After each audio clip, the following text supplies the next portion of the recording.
तवदीय पाद पंकजम नमामि देवी नर्मदे, नमामि देवी नर्मदे, नमामि देवी नर्मदे, नर्मदे हर।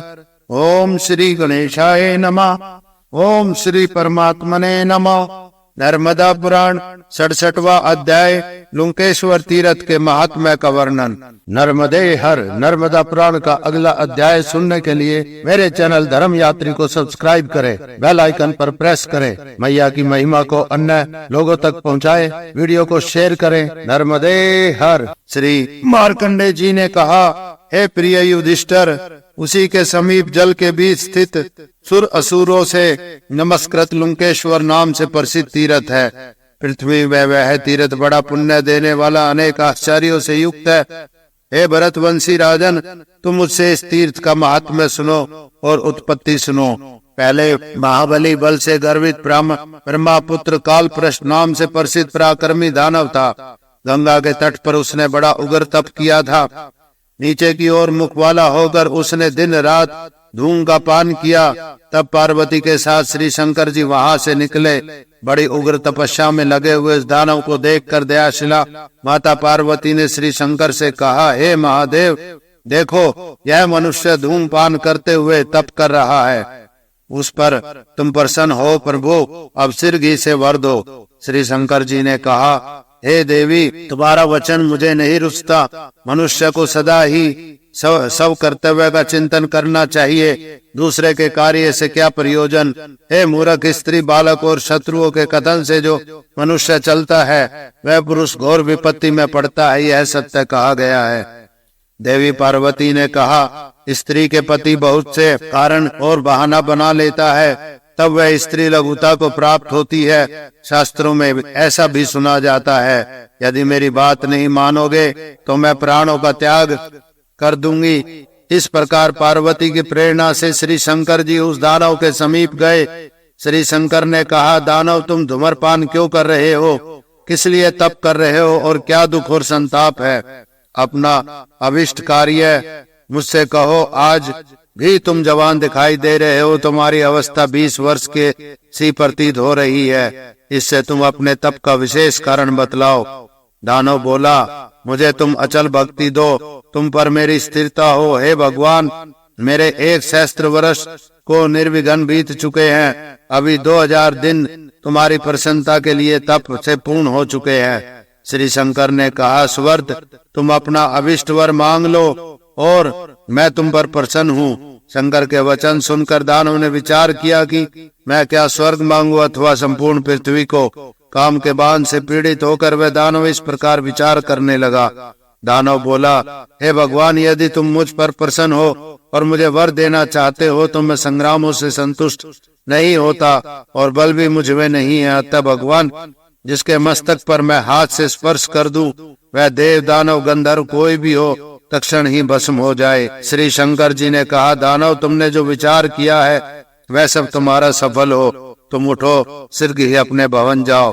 दानव ने कहा, देव देव, हे ईश, जब तक मैं आपके वर की परीक्षा करूं तब तक तुम यहाँ ठहरो। आपके मस्तक पर मैं हाथ रखकर जान लूं, इस प्रकार मुझे विश्वास हो जाएगा। उस समय भगवान शंकर विचार करने लगे कि इस कार्य के स्वामी कार्तिकेय, विष्णु, ब्रह्मा कोई भी सहायक होने में समर्थ नहीं है। आई हुई आपत्ति को समझकर भगवान शंकर नंदीश्वर वृष से बोले, इस समय तुम कुछ देर इस पापी से युद्ध करो। श्री शंकर के सिर पर स्पर्श करने के लिए दैत्य कालप्रष्ट ने अपना हाथ फैलाया, पर नंदीश्वर कुपुत से ताड़ित होकर वह दैत्य दुखित होकर पृथ्वी पर गिर गया।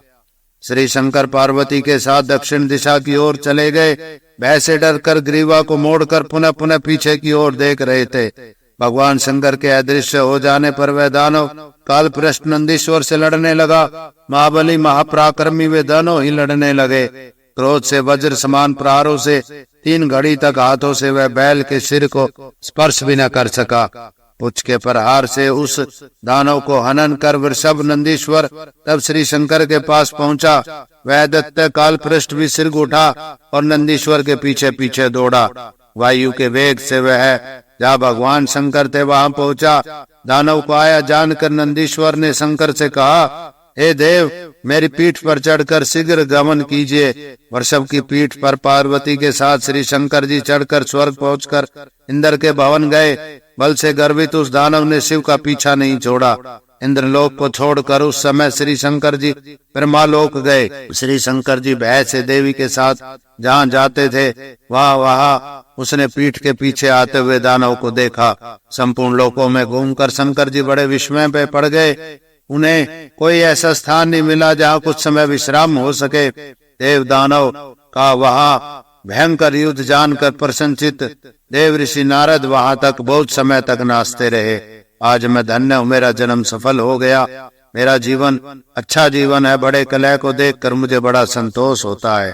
नारद जी देव दानव का युद्ध वहां छोड़कर जहाँ भगवान शंकर गए थे वहां आए। महादेव ने उस ब्राह्मण को देखकर सत्कार पूर्वक उनसे यह कहा, हे मुनि श्रेष्ठ नारद, तुम विष्णु को जानते हो कि वे कहाँ है? तुम शीघ्र ही वहां जाकर स्थिति का उनसे निवेदन करो। नारद जी ने कहा, देव दानव सिद्धों की गंधर्व सर्प और राक्षसों की सबकी आपत्ति को देव आप निश्चय ही हर लेते हैं। असंभव कुछ भी नहीं कहना चाहिए, यथा मन से वैसा ही चिंतन भी न करे। हे भगवान, आप पर मेरी वैसी आपत्ति नहीं समझता हूँ। शंकर जी ने कहा, नारद, जहाँ श्री विष्णु है वहां तुम शीघ्र जाओ। दानवों को जो कर रहा है वह सब तुम्हें ज्ञात है। इंद्र सहित संपूर्ण देवों से यह अवध्य है, वध के योग्य नहीं है। हे महामुने, तुम विष्णु के समीप जाकर उनसे निवेदन करो। नारद ने कहा, मैं वहां नहीं जाऊंगा क्योंकि क्षीर सागर में वह सुख पूर्वक सो रहे हैं। भगवान विष्णु को प्रेरणा देने से इन्हें आज्ञा दीजिए। माता बहन और पुत्री के द्वारा ही राजा स्वामी अथवा गुरु को जो सो रहे हो जगाए अथवा गुरु के द्वारा जागरण करवाए, अन्यथा नहीं। शंकर जी ने कहा, यदि किन्हीं के घरों में बड़ी आग लगी हो, वहां के लोग जो आग की लपेट में आ गए हो वे निश्चय मर जाएंगे, क्योंकि जानकर सहायक उन्हें सोते अवस्था में जगा नहीं पाएंगे। अतः समय पर परिस्थिति का विचार कर परम आवश्यक है। नारद जी से कहा, हे भगवान, तुम शीघ्र ही अब जाओ, अपनी रक्षा करो। मैं भी जहाँ विष्णु भगवान है वहां जाता हूँ, इसमें संदेह नहीं। तब भयंकर नंदी और महाकाल लंबे हाथ लिए हुए मुगदर आदि हथियारों से उस दानव को मारने लगे। वे तीनों ही बड़े शरीर वाले 7 लाल वृक्षों को प्रणाम वाले थे। परस्पर युद्ध करते हुए उन्हें शांति नहीं मिल रही थी। तदंतर ब्राह्मण नारद विष्णु के पास गए। उस समय शेष रूपी पलंग पर लेटे क्षीर सागर में सोए श्री विष्णु को देव ऋषि नारद ने देखा। श्री लक्ष्मी जी भगवान के दोनों चरणों में अपनी जांघों पर रखी थी। अप्सराएं उनके सम्मुख गा रही थी। उन सुंदर केशों वाले श्री विष्णु को भक्ति पूर्वक प्रणाम कर नारद ने कहा, आज मेरा जन्म सफल हो गया, जीवन सुंदर जीवन हो गया। श्री लक्ष्मी देवी, तुम शंका रहित होकर देवों के स्वामी श्री विष्णु को उठा दो। नारद का वचन सुनकर लक्ष्मी जी ने भगवान के चरणों को अंगूठे से दबाया और बोली, नारद जी द्वार पर स्थित है, हे भगवान तुम उठो। भगवान भी नारद को देखकर बड़े हर्षित हुए। हे मुनि श्रेष्ठ, तुम्हारा स्वागत है, आज रात्रि सुंदर प्रभात वाली होगी। नारद ने कहा, देव तुम्हारे दर्शन से आज मेरा प्रातः काल सफल हो गया है। देवों का कुशल नहीं है, वे बड़े भय में है, शीघ्र उठिए और चलिए। श्री विष्णु बोले, ब्रह्मा इंद्र रुद्र और दूसरे देवगण हैं, तुम उनकी आपत्ति का कारण कहने योग्य हो, उसे कहो। नारद ने कहा, दानव काल पृष्ठ ने बड़ा उग्र तप किया। उसके तप से संतुष्ट होकर श्री शंकर ने उसको इष्ट सिर में हस्त स्पर्श करने से भस्म होकर वर दे दिया है। वर प्राप्ति के बल से वह देव शंकर को मारना चाहता है। ऐसी चेष्टा देखकर महादेव शंकर देवों के द्वारा अनंत ही ले जाए गए हैं। नारद के वचन सुनकर मुनि के साथ श्री विष्णु वहां आ गए। भगवान ने उत्तर दिशा की ओर जाते हुए उन शंकर की ओर और श्री शंकर भी श्री विष्णु को देखकर बार बार परस्पर लिपट कर मिले। परस्पर नमन कर श्री विष्णु बोले, भगवान आशुलोष और डरदानी देव, भय का कारण बताइए। देव दानव यक्षों में किसे यम भवन भेज दूं? महेश्वर सिर तथा अंगों को इंद्रियों को काट कर उसे यमलोक भेज दूं। जिसने आपके मस्तक को सौ भेद पैदा किया है, इसमें संशय नहीं। शंकर जी बोले, मूर्खों के रहने से मनुष्य को सुख नहीं होता, रोगियों के बीच भी सुख नहीं है, पराधीन जीवन में भी सुख नहीं है। स्त्री के अधीन रहकर मैंने दानव को वर दे दिया है कि यह जिसके सिर पर हाथ रख दे वह भस्म की ढेरी हो जाए। केशव, मैंने उसे दुर्जय और अमर कर दिया है। इस अवस्था में वह पापी मुझे मारना चाहता है। तुम्हारे अधीन सब उपाय हैं। विष्णु जी ने कहा, हे सदाशिव, तुम्हारे साथ सब देव जाए, मैं दानव काल पृष्ठ के वध के लिए कोई उपाय रचता हूँ। देव, तुम देवों के साथ नर्मदा के तट पर जाओ और ठहरो, समय मत गवाओ। भगवान तुम शीघ्र ही जाओ। जहाँ गंगा और महानदी नर्मदा दक्षिण वाहिनी हो और जहाँ सरस्वती पूर्वाभिमुख दृष्टिगोचर हो, उसके समान बड़ा तीर्थ मृत्युलोक में नहीं है। जो लोग वहाँ भक्ति पूर्वक स्नान और दान करते हैं, उनसे उनका 7 जन्मों का किया हुआ पाप नष्ट हो जाता है, इसमें संशय नहीं। यह बहुत पुण्य देने वाला सब पापों को का नाशक है। हे देवेश, तुम देवों के साथ उसी लुंकेश तीर्थ में पधारो। विष्णु के वचन से ही उस तीर्थ कुंड पर पहुंचे। देवों के साथ श्री शंकर जी ने वहां बड़े प्रेम से निवास किया। उसके अनंतर भगवान ने अनेक माया कर उद्यान वन से शोभित वसंत मास की रचना कर दी। वह वन अशोक, बकुल, पीपल, सुंदर श्री वृक्ष, कैथे, श्रीस, रचंपक, श्रीफल, ताल, कंदम, गुलर आदि अनेक वृक्षों से बहुत सुगंधित, अनेक पुष्पों से शोभित, भौरों से कुंजारित हो उठा। उस वन के बीच बहुत पक्षियों के शब्दायमान कोयलों और कलरवों से गुंजित तथा प्रतिध्वनि बहुत सघन एक बड़ा वट वृक्ष था। विष्णु ने वहां उसी समय कन्या का रूप धारण किया। चराचर सहित त्रिलोकी में उसके समान कन्या कोई नहीं थी। सुंदर रूप वाली, शुभ नेत्रों वाली तथा दूसरी कन्याएं भी साथ थी, जो दिव्य रूप धारण किए हुए तथा दिव्य अलंकारों से अलंकृत थी। जो कोई उन स्त्रियों की कामना करे, ऐसे पुरुष की कामना करने वाली वे थी। मोतियों, रतन तथा वृद्धामणियों से और इष्टहार तथा बांसों से बंधा हुआ झूला भी वहां बना था। उस पर बैठकर वे सुंदरी कन्याएं वहां तक मुस्कुरा कर गान कर रही थी। सजे हुए वन का स्पर्श कर शीतल वायु का चारों ओर से गंध फैल रहा था। वह सुरभित दानव की नासिका में प्रविष्ट होकर उसे आकर्षित कर रहा था। तब वह पुरुषों के ग्रंथ से बड़े विस्मय में पड़ गया। ऐसी गंध को सूंघकर उसने विचार किया कि ऐसा पुण्य हमने देखा सुना नहीं। सुंदर सुरीले ध्वनि से गुंजारित गीत का सुरन करते हुए गीत की सुराली तान सुनकर वह भगवान की माया से मोहित हो गया। जिस प्रकार मृग बहेलिये के कपट से लगाए गए जाल में फंस जाते हैं, हे राजन, उसी प्रकार काल पृष्ठ दानव भी विष्णु के जाल में फंस गया। उस कन्या को देखकर वह दत्त मूर्छा से पृथ्वी पर गिर गया। उस अवस्था में भी उसने वट के नीचे कन्या को देखा। स्त्रियों के प्रकाशमान मुख को देखकर वह पुनः काम से पीड़ित हो गया। एक स्वर्ण दंड लेकर उसने उस कन्या को गिराने की चेष्टा की। कन्या ने कहा, हे कुल श्रेष्ठ दानव, तुम मुझे मत छुओ, मैं कुंवारी हूँ, तुम मुझे शीघ्र ही छोड़ दो, मैं अपने घर जाऊंगी। दानव ने कहा, हे सुंदरी, मैं तुम्हारे साथ विवाह करना चाहता हूँ। इस प्रकार तुम संपूर्ण पृथ्वी की रानी बन जाओगी, इसमें संशय नहीं। कन्या बोली, हे दानव, तुम्हारा अवस्था में पिता, युवावस्था में पति और वृद्धावस्था में पुत्र स्त्री की रक्षा करता है। स्त्री स्वाधीन नहीं है। पिता रक्षित को मारे, भ्राता रक्षित यौवने, पुत्रो रक्षित वृद्धते, न स्त्री स्वात यम हरति इति। मैं श्रेष्ठ कुल में उत्पन्न हूँ, मुझे स्वतंत्रता प्राप्त नहीं है। तुम्हें इस कार्य के लिए मेरे पिता, भाई और माता से कहना चाहिए। दानव ने कहा, सुंदर नेत्रों वाली सुंदरी, यदि आज तुम नहीं चाहती हो, स्वतंत्रता ग्रहण नहीं करती हो, तो सत्य ही मेरी भी हत्या तुम्हें लगेगी। कन्या ने कहा, जिस किसी पुरुष में विश्वास नहीं करना चाहिए, मनुष्य स्त्रियों में विचित्र व्यवहार वाले लंपट आसक्त से काम से मोहित होते हैं। अच्छा, तुम मुझसे अपना विवाह कर विविध भोगों को भोगो, पिछले जन्म का नाश तो होगा ही, न तुम रहोगे न मेरा कोई दूसरा होगा। ब्राह्मणी, क्षत्राणी, वैश्य कन्या और शूद्र कन्या, इन चारों वर्णों की कन्याओं का दूसरा पति नहीं होता। इस जन्म में एक ही पति होता है। दानव ने कहा, जो तुमने वचन कहा है मैंने उसे अपने हृदय में धारण किया। आज तुम मेरा विश्वास कर लो, और तुम्हें मन में रुष्टा हो कहो। कन्या ने कहा, हे दानव, तुम मुझे गोप कन्या जानो, मैं सखियों के साथ क्रीड़ा करती हूँ हमारे कुल में जो नियम शर्त है तुम उसे विधि पूर्वक पूर्ण करो। हमारे कुल में विश्व, कोष, अन्न, तुला आदि का कोई नियम नहीं है। संपूर्ण गोप कुल में सिर पर हाथ रखने का नियम है। हे राजश्रेष्ठ, कामांध होकर उसने अपने मस्तक पर हाथ रख लिया। वह उसी समय तृण समूह की भांति भस्म हो गया। तब सब देवों ने श्री विष्णु पर सुंदर पुष्प वृष्टि की। निर्भय और दुख रहित होकर संपूर्ण देव प्रसन्न होकर अपने अपने स्थान पर गए।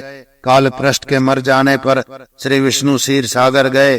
जो पुरुष दानव के इस चरित्र को भक्ति से सुनता है, श्री शंकर के वचन के अनुसार नित्य ही वह विजयी होता है। इस कारण से हे राजन, यह तीर्थ शंकर के लिंगेश्वर लुके छुपे नाम से प्रसिद्ध है। और जिस कारण से स्नान मात्र से संपूर्ण पाप नष्ट होता है। त्वचा, हड्डी, रक्त, मांस, मेदा, स्नायु स्थित पाप स्नान मात्र से लीन होता है। मज्जा और वीर्यगत करोड़ों जन्मों से होने वाला पाप नष्ट हो जाता है। अतः लुंकेश्वर है। हे महाराज, जो पुरुष लुंकेश्वर में भक्ति से जल पीता है, 3 अंजलि मात्र पीने से हजारों पापों के टुकड़े हो जाते हैं। विशेष रूप से दानो चतुर्थी, अष्टमी का उपवास कर जो पितृगण के उद्धार के लिए पिंडदान तर्पण करता है, हे पांडुनंदन, उसने नरक में पड़े अपने पितरों का उद्धार कर दिया है। वेदों के पारंगत विद्वान ब्राह्मण की श्रद्धा पूर्वक यहाँ एक कोड़ी भी देता है तो उससे उसे कुरुक्षेत्र आदि के दान का फल प्राप्त होता है, अन्यथा नहीं। हे राजन, भगवान श्री शंकर ऐसा कहते हैं, यह स्पर्श लिंग शंकर से निर्मित है। इसके स्पर्श मात्र से मनुष्य को रुद्र लोक का वास होता है। उससे कुरुक्षेत्र आदि के दिए गए दान का फल मिलता है। इस कारण से हे गजराज, इसके लोकपाल रक्षक है और 4 हाथों वाली मंगल में श्री दुर्गा भी रक्षा में नियुक्त है। लोकपालों के स्वामी श्री कुबेर भी श्री शंकर के पार्श्ववर्ती हैं।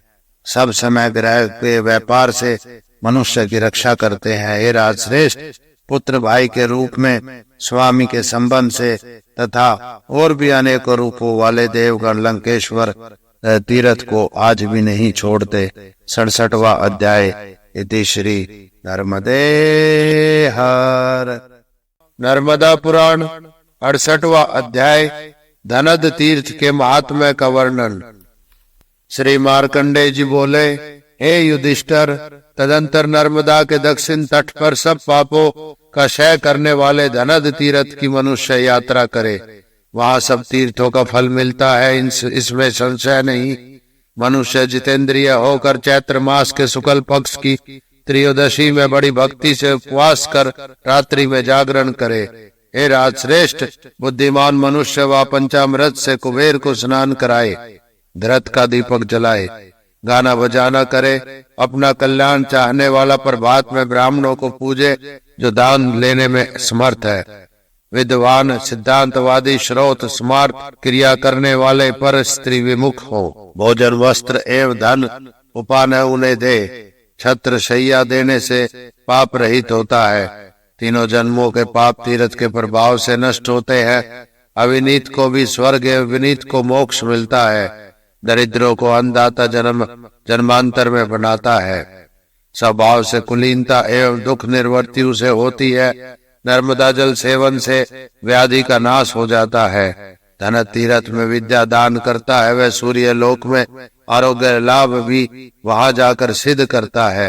हे पांडुनंदन, वहां ही मनुष्य अपनी अपनी शक्ति से नर्मदा के दक्षिण तट पर देव निर्मित दोणी दान यानी पात्र में उत्तम वस्तु पूर्ण कर दान विशेष रूप से सुपात्र को करते हैं। वे सब दुखों से रहित शिवलोक में जाते हैं।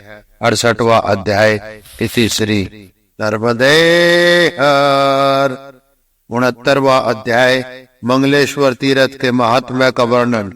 श्री मार्कंडे जी बोले, हे राजेंद्र, तदंतर संसार की हित की कामना से भूमि पुत्र मंगल के द्वारा स्थापित मंगलेश्वर की यात्रा करे।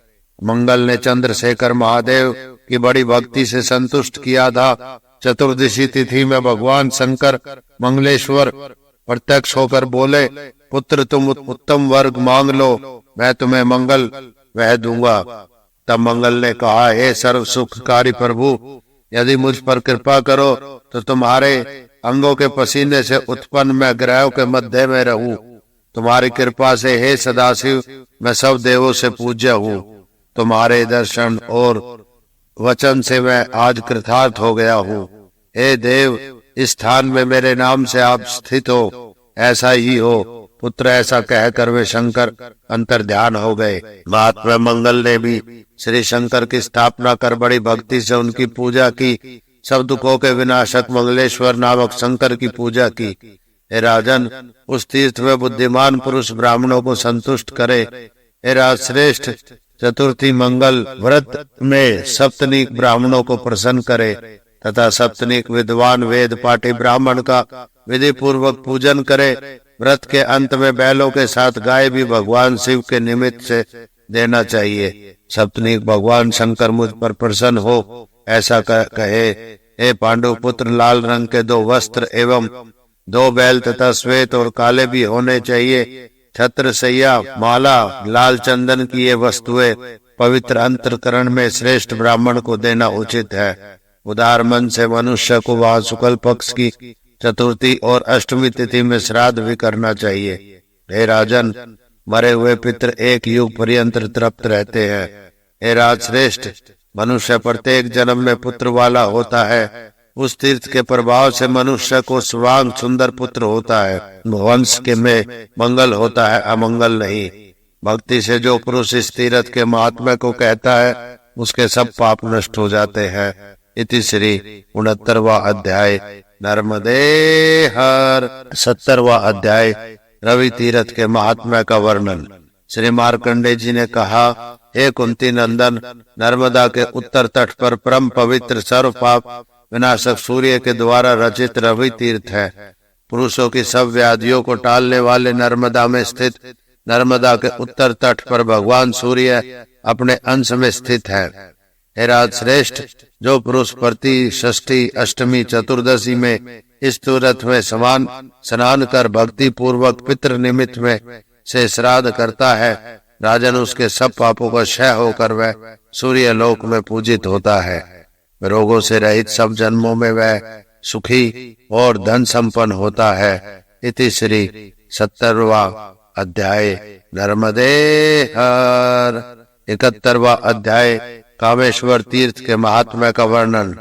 श्री मार्कंडे जी ने कहा, हे पांडुनंदन, इसके अनंतर तुम कामेश्वर तीर्थ के महात्म्य को सुनो, जहाँ महाबलशाली गणों के स्वामी पार्वती नंदन गणेश जी सिद्ध हुए। उस तीर्थ में भक्ति से युक्त जितेंद्रिय जो पुरुष शिव जी को पंचामृत से स्नान कराकर धूप और नैवेद्य से जगत के स्वामी श्री शंकर को प्रसन्न करता है, वह सब पापों से छूट जाता है। हे युधिष्ठिर, वहाँ अगन मास की अष्टमी में स्नान कर जो पुरुष जिस कामना से यजन करता है, वह उसकी कामना पूर्ण होती है। इति श्री 71वां अध्याय नर्मदे हर। 72वां अध्याय मणि नागेश्वर तीर्थ के महात्म्य का वर्णन।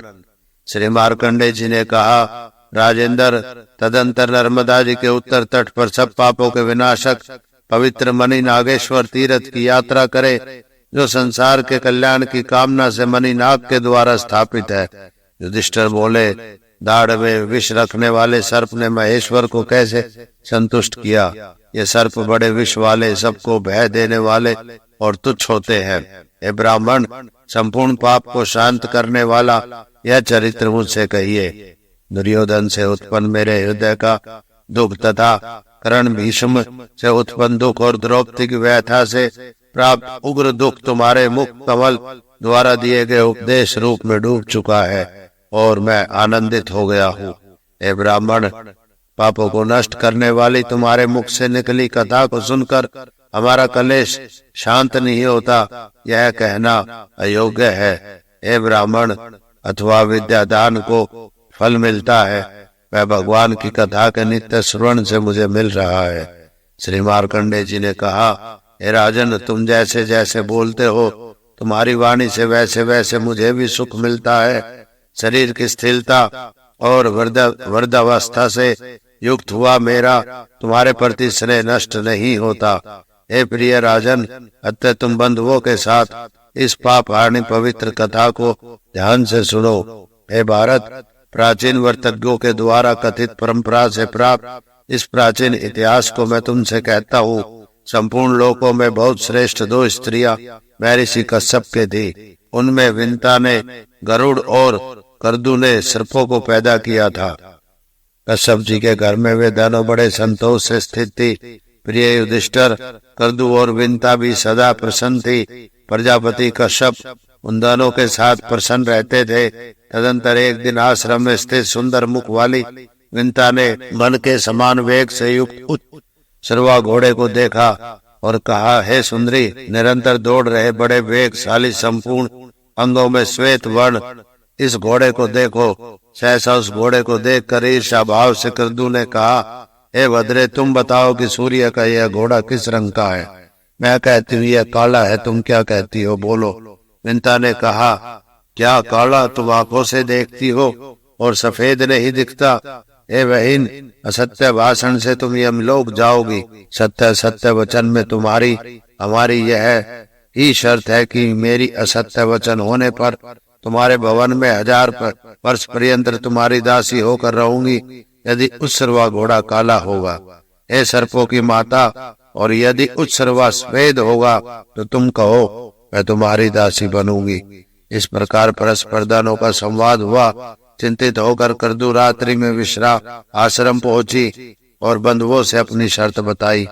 हे कुंती नंदन, अपना पनबंध पुत्रों से कहा। माता की शर्त सुनकर सर्प हाहाकार करने लगे।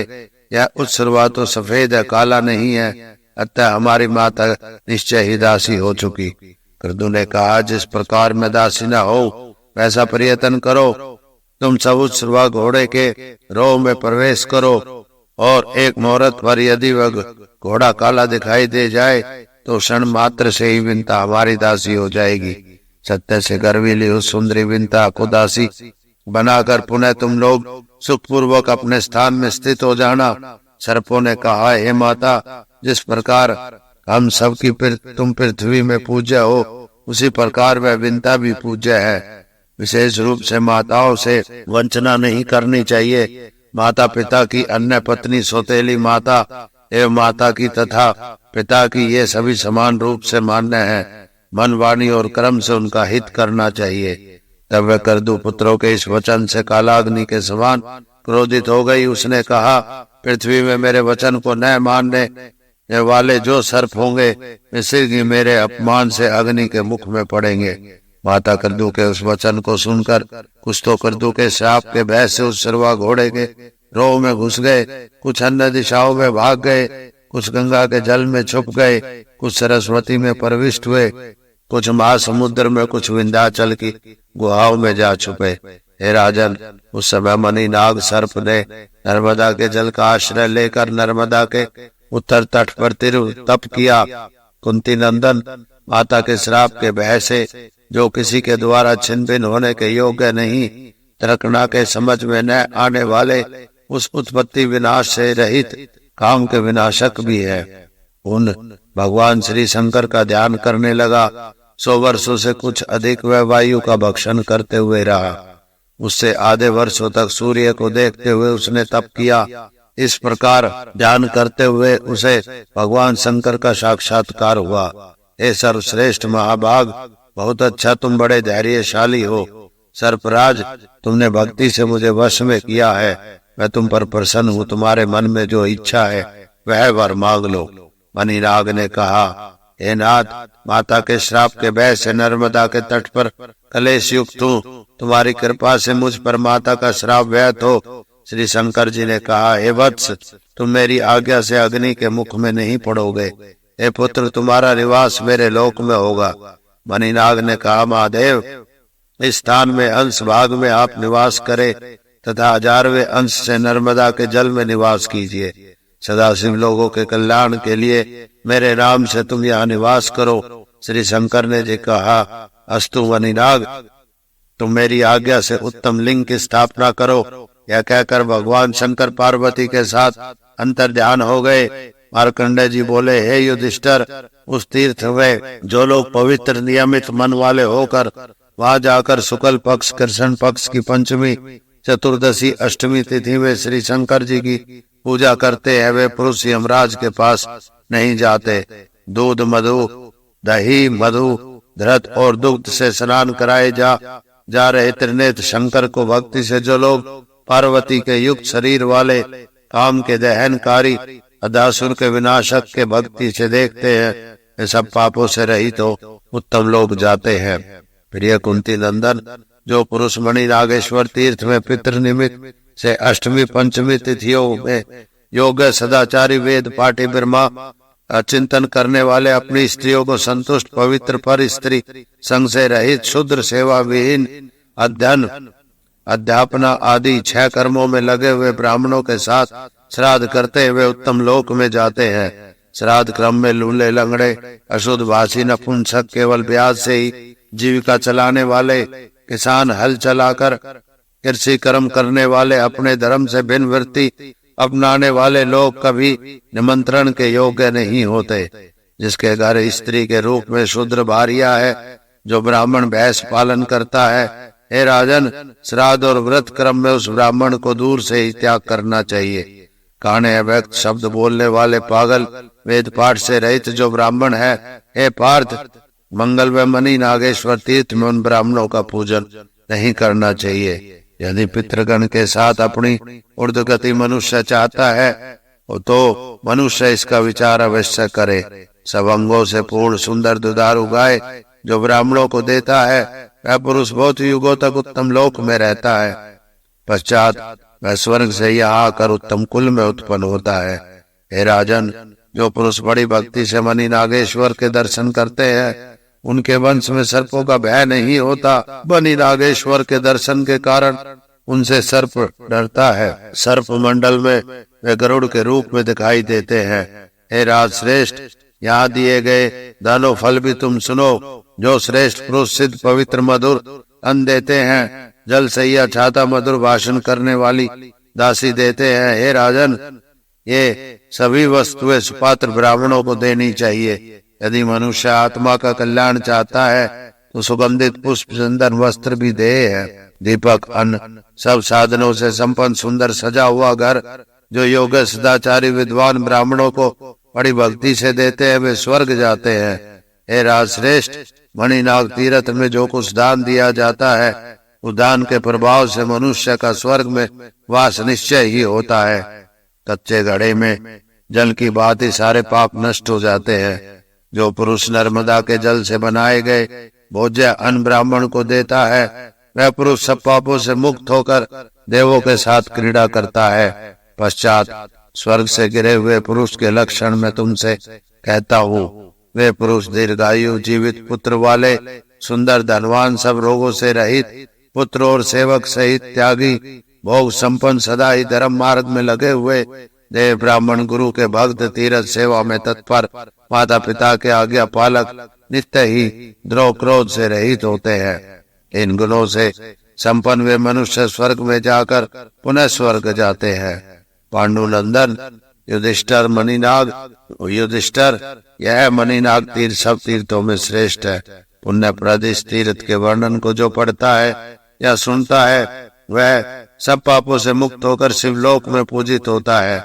उस पर विष का प्रभाव भी नहीं पड़ता। वे मनुष्य इच्छानुसार घूमते हैं। भाद्रपद की षष्ठी तिथि में सूर्य के दर्शन से जो पुण्य मिलता है, वह पुण्य इस आख्यान के सुनने से होता है। मनुष्य वही फल पाता है। इति श्री 72वां अध्याय नर्मदे हर। नर्मदा पुराण 73वां अध्याय गोपेश्वर तीर्थ के महात्म्य का वर्णन।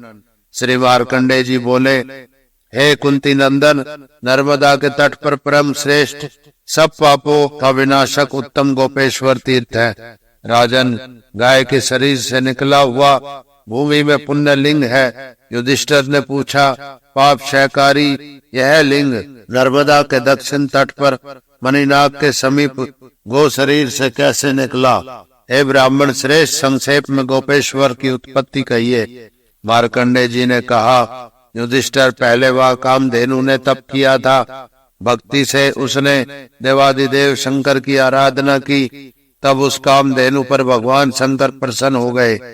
प्रसन्न होकर वह उसके देह से निकलकर बोले, हे देवी, जगमांत कपिले परमेश्वरी, मैं तुम्हारी आराधना से संतुष्ट हूँ। सुमुखी, तुम क्या चाहती हो सो कहो। सुरभि कामधेनु बोली, लोगों के कल्याण के लिए ब्रह्मा ने मेरी सृष्टि की है। मेरी कृपा से संपूर्ण संसार के कार्य सिद्ध होते हैं।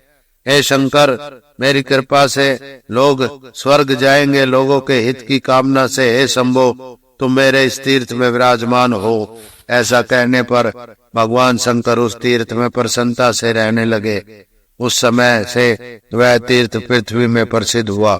हे राजश्रेष्ठ, एक स्नान से ही यह तीर्थ सब पापों को नष्ट कर देता है। जो पुरुष गोपेश्वर तीर्थ में गोदान भक्ति पूर्वक करता है वह उत्तम लोक में जाता है। स्वर्ण से युक्त गाय योग्य विद्वान ब्राह्मण को देनी चाहिए। गाय बछड़े से युक्त जवान हो, सफेद हो और बहुत दूध देने वाली वस्त्र सहित उस गाय को कृष्ण पक्ष की चतुर्दशी तिथि में या अष्टमी तिथि में देना चाहिए। सभी मासों में विशेष रूप से कार्तिक मास में बड़ी भक्ति से वेद अध्ययनशील ब्राह्मण को अत्यंत श्रद्धा से देवे। जो विधि पूर्वक लेता है वे दोनों ही पुण्य क्रम वाले हैं। देखने वाला भी पुण्य का पात्र होता है। जो पुरुष इस तीर्थ में भक्ति से पिंडदान करता है, राजेंद्र, एक पिंड से ही उत्तम गति को पाते हैं। जो पुरुष प्रतिदिन भक्ति पूर्वक श्री शंकर को प्रणाम करते हैं, फूटे पात्र में जल की भांति उनके पाप नष्ट हो जाते हैं।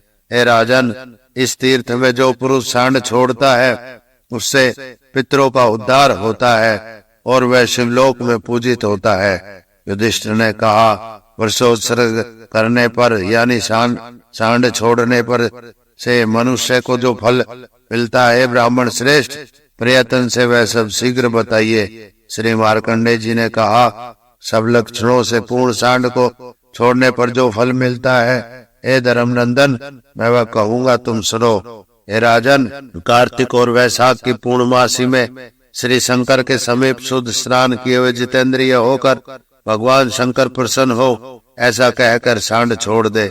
पुत्र उसके साथ ही 4 सुंदर बछड़िया भी हो जो सब लक्षणों से युक्त हो। श्रेष्ठ ब्राह्मण को देकर भगवान शंकर, ब्रह्मा और विष्णु प्रसन्न हो, ऐसा कहे। सांड के रोगों की संख्या के अनुसार राजन वह सिंहलोक में पूजित होता है। वहाँ निवास करने के पश्चात जब मनुष्य लोक में जन्म लेता है तब वह धन धान्य से पूर्ण श्रेष्ठ कुल में उत्पन्न होता है। वह रोग रहित, रूपवान, विद्या संपन्न, सत्यवाणी वाला, पवित्रशील होता है। हे युधिष्ठिर, गोपेश्वर महात्म्य मैंने तुमसे कहा, यह गोपेश्वर लिंग नर्मदा के तट पर गाय के शरीर से निकला है। 73वां अध्याय। इति श्री नर्मदे हर। 74वां अध्याय। गौतमेश्वर तीर्थ के महात्म्य का वर्णन। मार्कंडेय जी बोले, श्री नर्मदा के उत्तर तट पर बहुत ही श्रेष्ठ मनुष्य लोक में सब पापों को हरने वाला गौतमेश्वर तीर्थ है। हे युधिष्ठिर, संसार की कामना से स्वर्ग की सीढ़ी के समान महर्षि गौतम के द्वारा यह तीर्थ स्थापित है। बड़ी भक्ति से तुम वहां जाओ और भगवान शंकर पापों के विनाश के लिए स्थित होकर स्वर्गवास के देने वाले हैं। वह तीर्थ सौभाग्य को बढ़ाने वाला, जय को देने वाला और दुख का नाशक है। यहाँ एक पिंड से 3 कुलों का उद्धार हो जाता है। भक्ति पूर्वक थोड़ा बहुत जो कुछ भी दिया जाता है वह सब गौतम महर्षि के वर्ष से 100 गुना और 1000 गुना हो जाता है। यह सब श्रेष्ठ तीर्थ, ऐसा शंकर ने कहा है। 74वां अध्याय। इति श्री नर्मदे हर। 75वां अध्याय। शंखचूड़ तीर्थ के महात्म्य का वर्णन। श्री मार्कंडेय जी ने कहा, नर्मदा के तट पर परम सुंदर पृथ्वी में प्रसिद्ध शंखचूड़ नामक एक तीर्थ है। हे पांडुनंदन युधिष्ठिर, वहां नर्मदा के तट पर गरुड़ के भय से शंखचूड़ नाग सुख पूर्वक स्थित है। राजन, उस तीर्थ में जो भक्ति पूर्वक सावधान होकर पवित्र हो, दूध, मधु, धृत और शंखचूड़ को स्नान कराता है तथा रात्रि में देव के सम्मुख जागरण करता है, उत्तम व्रत वाले ब्राह्मणों को दही और अन्न से विधि पूर्वक पूजित कर गाय को देने से सब पापों का क्षय हो जाता है। हे कुंती नंदन, जो पुरुष उस तीर्थ में सर्प से डसे हुए पुरुष को तृप्त करता है अथवा उसके निमित्त तर्पण करता है, वह पुरुष शंकर के वचन के अनुसार उत्तम लोक को जाता है। 75वां अध्याय। इति श्री नर्मदे हर।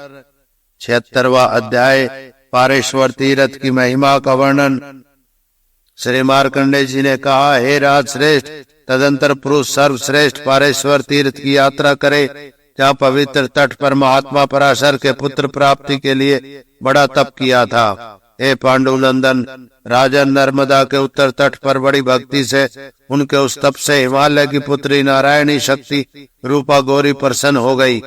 शिव के अर्धांग में निवास करने वाली महादेवी पार्वती ने प्रसन्न होकर उससे कहा, हे ऋषि श्रेष्ठ, मैं तुम्हारी भक्ति से संतुष्ट हूँ। बड़ी बुद्धि वाले ब्राह्मण पराशर, तुम मुझसे वर मांगो। पराशर ने कहा, हे देवी, यदि तुम मुझ पर प्रसन्न हो और यदि मुझे वर देना चाहती हो तो हे मात, सत्य पवित्रता आदि श्रेष्ठ गुणों से निपुण पुत्र मुझे प्राप्त हो। हे देवी, इस तीर्थ में नर्मदा के दक्षिण तट पर संसार के लोगों के उपकार उद्धार के लिए यहाँ स्थिति का वर देती पराशर के नाम से तुम अपनी स्थिति करो। देवी ने कहा, हे ब्राह्मण, तुम्हारी इच्छा के अनुसार ऐसा ही हो। यह कहकर वहां से ही अंतर ध्यान हो गई। महात्मा पराशर ने वहां पार्वती माता की स्थापना की और देवों के अनुरूप प्रभावशाली अविनाशी सर्वातीश सुर असुरों से नमस्कृत श्री शंकर को भी स्थापित किया। हे राजन, ऐसा कहकर महात्मा पराशर कृतार्थ हो गए। हे राजपुत्र, उस तीर्थ में जो पुरुष भक्ति से शुद्ध और नियत मन वाला, काम क्रोध से रहित, स्त्री अथवा पुरुष माघ चैत्र वैशाख श्रावण और मार्गशीर्ष मास में के शुक्ल पक्ष में सदा वहां जाकर पवित्र नर्मदा के दक्षिण तट पर परम भक्ति से उपवास कर इस व्रत का अनुष्ठान करता है, अपनी शक्ति से दीपदान रात्रि जागरण करता है, काम क्रोध से रहित होकर गीत नृत्य बाजे आदि का आयोजन करता है, वह शुभ गति को प्राप्त करता है। प्रातः काल होने पर अपनी शक्ति से ब्राह्मणों की पूजा करे। हे कुंती नंदन, धन स्वर्ण दान वस्त्र छत्र शैया तांबूल भोजन से ब्राह्मणों को भली भांति पूजा कर नर्मदा के तट पर उग्र तप करने वाले ब्राह्मणों को तप करे। राजश्रेष्ठ, मनुष्य को वह कच्चे अन्न अथवा पकवान से अथवा जल से श्राद्ध करना चाहिए। स्त्रियों और शूद्रों को कच्चे अन्न से ही श्राद्ध करना उत्तम है। हे युधिष्ठिर, ब्राह्मणों को चौगुना अन्न देना चाहिए। वेदोक्त विधान से बड़े यत्न पूर्वक ब्राह्मणों का पूजन करे। राजन, हाथ भर के कुशों से तथा तिल अक्षतों से श्राद्ध क्रम अनुष्ठित करना चाहिए। ब्राह्मणों का उत्तर मुख तथा स्वयं दक्षिणाभिमुख बैठना। ब्राह्मणों के आगे यह उच्चारण कर कुशों को अन्न रखना चाहिए, इस तीर्थ के प्रभाव से प्रेत उत्तम लोग जाए, मेरा पाप शांत हो, सदा शुभ की वृद्धि हो। हे ब्राह्मण श्रेष्ठ, मेरा वंश और बंधु वर्ग वृद्धि में को प्राप्त हो। इस प्रकार ब्राह्मण की शक्ति के अनुसार दान देना चाहिए। पांडव श्रेष्ठ, पारेश्वर आश्रम में ब्राह्मण को गाय भूमि स्वर्ण अन्न वस्त्र आदि शक्ति से देना चाहिए। जो पुरुष बड़ी भक्ति से महात्मा को सुनते हैं वे सब पापों को छूट जाते हैं। 76वां अध्याय। इति श्री धर्मदे हर। 77वां अध्याय। भीमेश्वर तीर्थ के महात्मा का वर्णन। श्री मार्कंडेय जी बोले, मनुष्य पश्चात सब पापों से विनाशक भीमेश्वर की यात्रा करे, जो बड़े व्रत करने वाले श्रेष्ठ ऋषियों से सेवित है।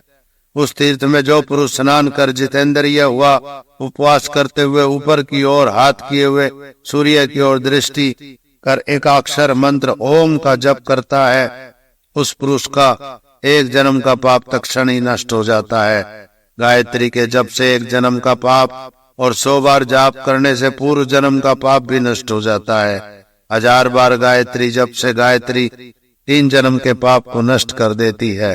हे राजन, वैदिक और लौकिक जप के योग्य मंत्र जप करने पर तृण की भांति संपूर्ण पाप वह अग्नि तत्क्षण नष्ट कर देते हैं, पर देवता के बल का आश्रय और विश्वास कर सभी जानकर पाप का आचरण नहीं करे, क्योंकि अज्ञान से किया गया पाप शीघ्र नष्ट होता है और जानकर किया गया पाप नष्ट नहीं होता। उस तीर्थ में पुरुष तथा शक्ति का दान आचरण करता है तो हे पांडुनंदन वह सब अक्षय फल वाला हो जाता है।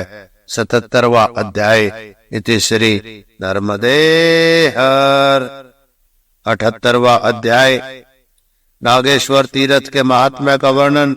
श्री मार्कंडेय जी ने कहा, हे राजश्रेष्ठ, तदंतर श्री नारद के द्वारा स्थापित परम श्रेष्ठ तीर्थ नारदेश्वर तीर्थ की यात्रा करे।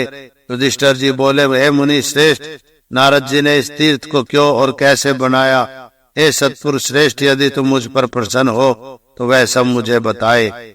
श्री मार्कंडेय जी ने कहा, प्रथानंदन ब्राह्मण पुत्र नारद मुनियों में श्रेष्ठ नारद के तट पर पहले उन्होंने तप किया। हे युधिष्ठिर, जब नाड़ी तथा इंद्रियों के निरोध और मन का पूर्ण निरोध किए हुए अंतिम मर्यादा को प्राप्त कर नारद ने श्री शंकर को प्रसन्न किया।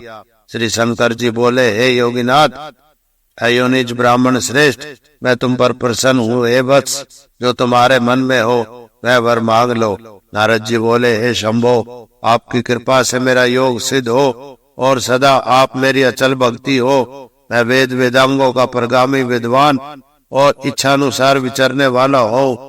हे विश्वनाथ, मैं सदा त्रिकालज्ञ और सब गीतों का जानकार हो। महेश्वर प्रतिदिन देव दानव मनुष्यों का युद्ध, पाताल मनुष्य लोक और स्वर्ग में भी जाकर आपकी कृपा से ही यह सब देखूं और माता पार्वती को भी देखूं। यह तीरथ सर्पों का क्षय करने वाला सब लोकों में प्रसिद्ध हो, यही वर दो। सदाशिव ने कहा, हे नारद, इस प्रकार सब होगा, इसमें संशय नहीं। मेरी कृपा से तुम्हारा चिंतन किया गया सब कार्य सिद्ध होगा। हे वत्स, तुम स्वर्ग और पाताल एवं मनुष्य लोक में इच्छानुसार भ्रमण करो, तुम्हें कोई नहीं रोकेगा। मेरी कृपा से तुम्हें 7 स्वर, 3 ग्राम, 21 मूर्छनाएं और 49 स्थान संगीत से प्राप्त होंगे। तुम मुझे बहुत ही प्रिय दिव्य नृत्य गीत है, वह सब तुम्हें प्राप्त होगा। देव दानवों किन्नरों का युद्ध भी तुम देखोगे। मेरे अनुग्रह से पृथ्वी में परम पुण्य तुम्हारा तीर्थ होगा। तुम संपूर्ण ज्ञान में कुशल वेद वेदांग के तत्वज्ञ हो जाओगे। हे नारद, तुम मेरी दया से निसंग आसक्ति रहित होगे। ऐसा कहकर भगवान शंकर वही अंतर ध्यान हो गए। हे राजेंद्र, यह सब जीवों का कल्याण करने वाले श्री शंकर को नारद ने वहां बड़े प्रेम से तब स्थापित किया। श्री नारद के द्वारा स्थापित पृथ्वी में यह उत्तम तीर्थ है। हे राजश्रेष्ठ, जो मनुष्य इंद्रियों को जीतकर उस तीर्थ में जाता है वह कृतार्थ हो जाता है। हे कुंती नंदन, भाद्रपा मास में कृष्ण पक्ष की जो चतुर्दशी है, उसी तिथि में बड़ी भक्ति से उपवास तथा रात्रि जागरण करे। शुभ लक्षण संपन्न ब्राह्मण को छत्र देवे। जो पुरुष शस्त्र से मारे गए हैं उनका श्राद्ध विवाह करे। वे पुरुष पिंडदान के प्रभाव से उत्तम लोग जाते हैं। भरत वंशोत्पन्न हमारे पितृगण परम गति को प्राप्त हो, यह उच्चारण कर पितरों के उद्देश्य से कपिला गाय श्रेष्ठ ब्राह्मण को देनी चाहिए। इस श्राद्ध के करने से ब्राह्मण की प्रसन्नता तथा श्री नर्मदा के जल के प्रभाव से न्यायोपर्जित धन के दान से अर्थात इन सब के प्रभाव से प्रेत परम गति को प्राप्त हो। ऐसा कहकर ब्राह्मण को अपनी शक्ति से दक्षिणा देनी चाहिए। विशाल नेत्र राजन, ब्राह्मण को आविष्य भी देना चाहिए। जो पुरुष भक्ति पूर्वक शिव मंदिर में दीपक प्रज्वलित करता है वह सफल पाकर रुद्र लोक जाता है। ऐसा श्री शंकर ने स्वयं कहा है। एक विद्यादान से ही मनुष्य अक्षय गति पा जाता है। हे राजन, वहाँ घोड़े और शस्य समान हरी भरी खेती से युक्त भूमि भी देनी चाहिए। वहाँ पवित्र मंत्रों से भक्ति पूर्वक बहुत अधिक अग्नि को प्रसन्न अर्थात तृप्त करे। हे भारत, जो पुरुष भक्ति पूर्वक धृत और अन्य हवनीय द्रव्य से सदा यजन करते कराते रहते हैं और त्रिकाल नृत्य करते हैं। नारद नामक तीर्थ में जो नर्मदा जी के उत्तर तट पर स्थित है वहाँ अग्नि आदि देव है तथा सर्वदेव में ऋषि है। ऋषि के द्वारा वे सभी संतुष्ट और तृप्त रहते हैं। अतः अग्निदेव विशेषतः प्रसन्न तृप्त करने के योग्य है। उस अग्निदेव के पूजित होने पर पुनः दरिद्रता दिखाई नहीं देती। प्रत्येक जन्म में धन से अत्यंत सुख प्राप्त होता है। वे श्रेष्ठ कुल में उत्पन्न होते हैं। सुंदर वेश वाले तथा सदैव धन से संपन्न रहते हैं।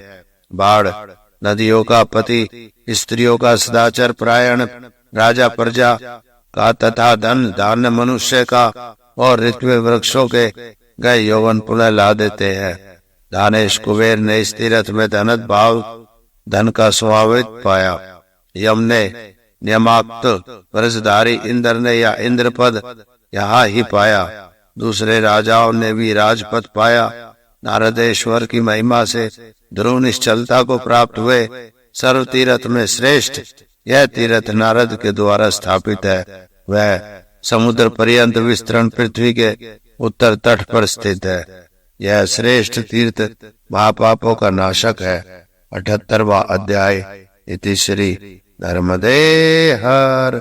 79 अध्याय नदी स्कंद मधु स्कंद तीर्थ के महात्म्य का वर्णन।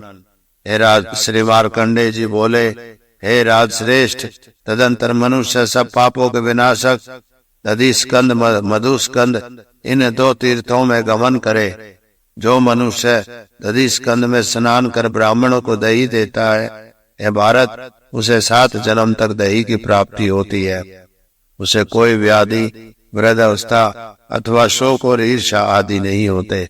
वह 1000 चंद पर्यंत श्रेष्ठ कुल में उत्पन्न होता है। मधुस्कंद तीर्थ में भी जो पुरुष शहद से मिले तिलों को देता है, वह पुरुष 70 जन्म तक यमराज को नहीं देखता। वहाँ ही जो पुरुष मधु के साथ पिंडदान करता है, उसके पुत्र परपोतों में दरिद्रता नहीं होती।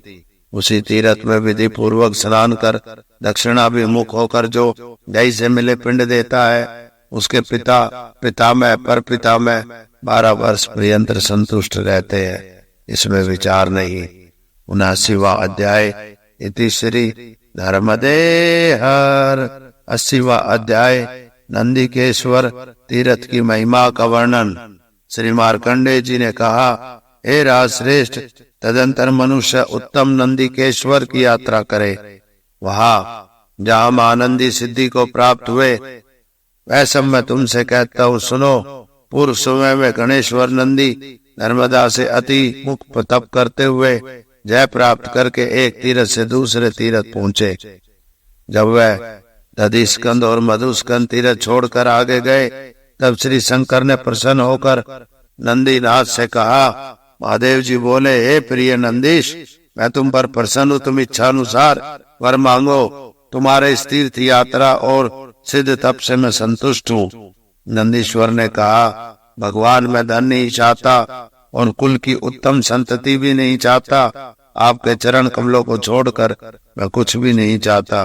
कीड़े मकोड़े या पक्षियों की नीच योनियों को प्राप्त होने पर भी जन्म जन्मांतरों में आपकी अविचल भक्ति हो। हे राजन, वैसा ही ऐसा कहकर श्री शंकर जी बड़ी कृपा से उस नंदीश्वर को हाथ में पकड़कर सीधा आश्रम में ले गए। उस तीर्थ में जो पुरुष स्नान कर भक्ति पूर्वक श्री शंकर की पूजा करता है, वह मनुष्य अग्निस्तंभ यज्ञ का फल पाता है। उस तीर्थ में स्नान कर जो पुरुष प्राणों का त्याग करता है, वह पुरुष शिव का अनुचर होकर प्रलय पर्यंत उत्तम सुख पाता है। पश्चात बड़े समय से उत्तम कुल में जन्म लेकर वेद वेदांतकों का तत्व ज्ञानी हो 100 वर्ष जीवित रहता है। हे प्रिय युधिष्ठिर, मनुष्य लोक को दुर्लभ सब पापों के विनाशक तीर्थ के इस उत्तम महात्म्य को मैंने तुमसे कहा। 80वां अध्याय इति श्री नर्मदे हर। 81वां अध्याय वरुणेश्वर तीर्थ की महिमा का वर्णन।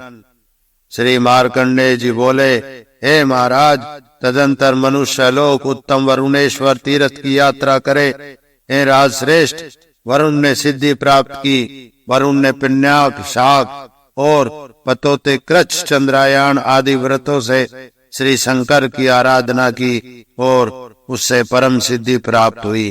तीर्थ में जो पुरुष स्नान कर पितृ देवताओं का तर्पण कर भक्ति पूर्वक श्री शंकर को पूजता है, वह उत्तम गति को पाता है। कुंडी, मार्जनी अथवा बड़ा जल पात्र अन्न से सहित श्रेष्ठ ब्राह्मणों को देता है। हे युधिष्ठिर, तुम उसके पुण्य फल को सुनो। 12 वर्ष में संपन्न होने वाले यज्ञ में मनुष्य जो फल पाता है उसी फल को वह यहाँ पाता है, इसमें कुछ विचार न करे। यह सब दानों में अन्नदान में श्रेष्ठ स्मरण किया गया है। हे राजन श्रेष्ठ, अन्न मनुष्य को सिर घी प्रीति देने वाला है, जल भी मनुष्य को संतुष्ट करने वाला है। उस तीर्थ में शुद्ध अंतकरण वाले मरे हुए मनुष्य का प्रलय पर्यंत वरुण के पूर्व में निवास होता है। तदंतर समय पूर्व होने पर मनुष्य लोक में उत्पन्न होता है। नित्य अन्नदान करने वाला मनुष्य 100 वर्ष जीता है। 81वां अध्याय। इति श्री नर्मदे हर। 82वां अध्याय। दधि स्कंद आदि 5 तीर्थों की महिमा का वर्णन श्री मार्कंडेय जी ने कहा। हे राजन, तदंतर मनुष्य सर्वश्रेष्ठ अग्नि तीर्थ की यात्रा करे, जहाँ बड़े तेजस्वी अग्निदेव बड़ा तप कर सिद्धि को प्राप्त हुए। दंडक वन में पहले जो अग्निदेव मुनि के द्वारा सर्वभक्षी बना दिए गए थे, वही अग्निदेव नर्मदा तट का आश्रय लेकर पवित्र हो गए। इस तीर्थ में जो पुरुष स्नान कर श्री शंकर जी की पूजा कर अग्नि में प्रवेश पाता है, वह अग्नि की समता को भी पाता है। जो पुरुष भक्ति से स्नान कर वहाँ पितृदेवों का तर्पण करता है, वह पुरुष अग्निष्टोम यज्ञ का फल निश्चय ही पाता है। हे राजन, उनके समीप ही उत्तम कुबेर का तीर्थ है, जहाँ यज्ञों के राजा कुबेर ने सिद्धि पाई। उस तीर्थ में मनुष्य स्नान कर पार्वती के सहित श्री शंकर जी की विधि पूर्वक पूजा कर सब पापों से छूट जाता है। उस तीर्थ में जो मनुष्य स्नान कर ब्राह्मण को नाभि पर्यंत जल में खड़े होकर स्वर्ण का दान करता है, वह पुरुष अरब गुणा फल पाता है। दधि स्कंद, मधुस्कंद, नंदीश और वरुणालय तथा अग्नि तीर्थ में जो फल होता है, हे प्रिय वत्स, मनुष्य अग्नि तीर्थ में स्नान कर वही फल पाता है। मनुष्य लोक में वे पुरुष ही वंदनीय और पूर्ण मनोरथ वाले होकर धन्य है। जिन पुरुषों ने महापुण्यप्रद श्री नर्मदा जी के इन 5 तीर्थों का दर्शन किया है, वे पुरुष उस उत्कृष्ट दुख विनाशक सूर्य लोक में जाते हैं। वे वहाँ 14 इंद्र के समय पर्यंत रहते हैं। तदंतर स्वर्ग से गिरकर इस मनुष्य लोक में धर्मशील राजा होता है। वह सब रोगों से रहित उत्तम भोगों को भोगता है। नर्मदा तीर्थ का सेवन करने वाले जिन पुरुषों के विष्णुदेव उपास्य हैं, वे पुरुष अखंडित प्रताप वाले होते हैं, इसमें संशय नहीं। कनखल में गंगा परम पुण्यदायिनी है और कुरुक्षेत्र में सरस्वती पुण्यदायिनी है, पर श्री नर्मदा तो ग्राम और वन में सर्वत ही पुण्यदायिनी है। मनुष्य नर्मदा के तट पर सदा ही रहे, सदैव नर्मदा के जल का पान करे, वह मनुष्य सब तीर्थों के स्नान किए हुए और प्रतिदिन सोमपान का फल पाता है। प्रलय काल में गंगा आदि संपूर्ण नदियां और समुद्र सरोवर 6 को प्राप्त हो जाते हैं, पर नर्मदा जी क्षीण नहीं होती, इसी से वह नर्मदा कही जाती है। नर्मदे हर। 82वां अध्याय। इति श्री। नेक्स्ट वीडियो के लिए मेरे चैनल धर्म यात्री को सब्सक्राइब करें, बेल आइकन पर क्लिक करें, वीडियोस लाइक और शेयर करें, कमेंट्स करें